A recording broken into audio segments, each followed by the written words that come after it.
ആടൊരു ഭീകരജീവിയാണ് ആട് 2. ഇപ്പോ ആട് 3 പാർട്ട് 1 ആണ് നമ്മൾ കണ്ടത്. മിഥുൻ മാനുവൽ തോമസിന്റെ ഒരു വേറെ ലെവൽ ചിന്താഗതി, അതാണ് ആട് 3. ഇങ്ങനെയൊക്കെ പണം എടുക്കാം. എത്ര പേരെ കൂടി ഇത് സാധിക്കുമെന്ന് അറിയത്തില്ല, പക്ഷെ MMT ഇതിൽ കത്തിച്ചിട്ടുണ്ട്. കാര്യം അമ്മാതിരി ധൈര്യം വേണം ഇങ്ങനൊരു പടം എടുക്കാൻ. ആടും ആട് 2 ഒക്കെ അറിയാലോ. അങ്ങനെയുള്ള പടങ്ങളുടെ ഒരു മൂന്നാം ഭാഗം വന്നപ്പോ അത് മറ്റൊരു ജേണറിൽ എപ്പിക് ഫാന്റസിയിൽ ഇത്രയും വലിയൊരു സ്കെയിലിൽ എടുക്കുക എന്ന് പറയുന്നത് അത്ര നിസ്സാര കാര്യമല്ല. അതിന്റെ ഏറ്റവും നല്ലൊരു ഉത്തരം അവര് തോൽവിയിൽ നിന്നാണ് തുടങ്ങിയത്. ഈ ഒരു പടത്തിന്റെ എഴുത്തെന്ന് പറഞ്ഞാൽ അത് ഭയങ്കര രസമാണ്. ഇതിൽ ഇങ്ങനെ ഒരു എപ്പിക് ജേണർ ഷിഫ്റ്റ് നടത്തിയതാണ് ഈ പടത്തിന്റെ ഏറ്റവും വലിയ ബ്യൂട്ടി.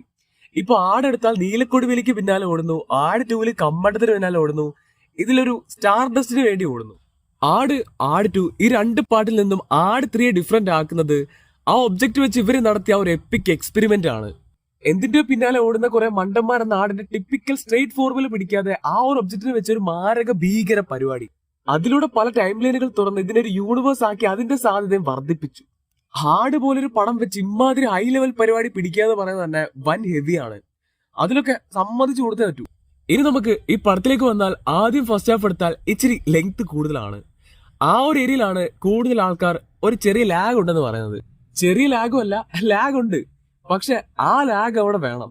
കാര്യം ഇത്രയും വലിയൊരു വേൾഡ് ആണ്, അതിനെ ബിൽഡ് ചെയ്ത ആൾക്കാരിലേക്ക് എത്തിക്കുക എന്ന് പറയുമ്പോൾ തന്നെ സമയമെടുക്കും. കാരണം പുതിയൊരു പരിപാടിയാണ് അവർ ഇതിലൂടെ കൊണ്ടുവരുന്നത്.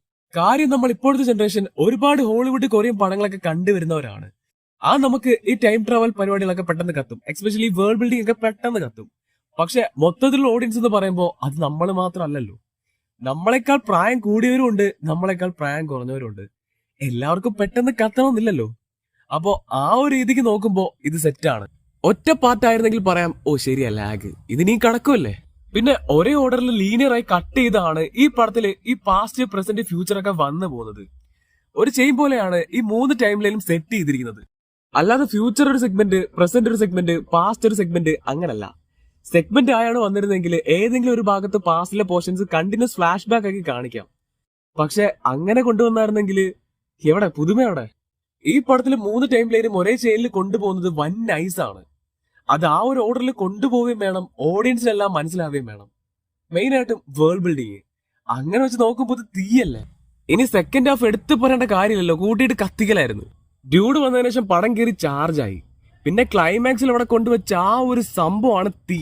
ഈ പടത്തിന്റെ മെയിൻ സാധനം അതാണ്. ഇതിന്റെ ഒരു മെയിൻ തീം ഓപ്പൺ ആയിട്ടേ ഉള്ളൂ, അതിലേക്ക് എൻ്റർ ആയിട്ടില്ല. അടുത്ത പാർട്ട് അതൊരു വൻ പരിപാടിയായിരിക്കും, കിടിലൻ കൺസെപ്റ്റാ.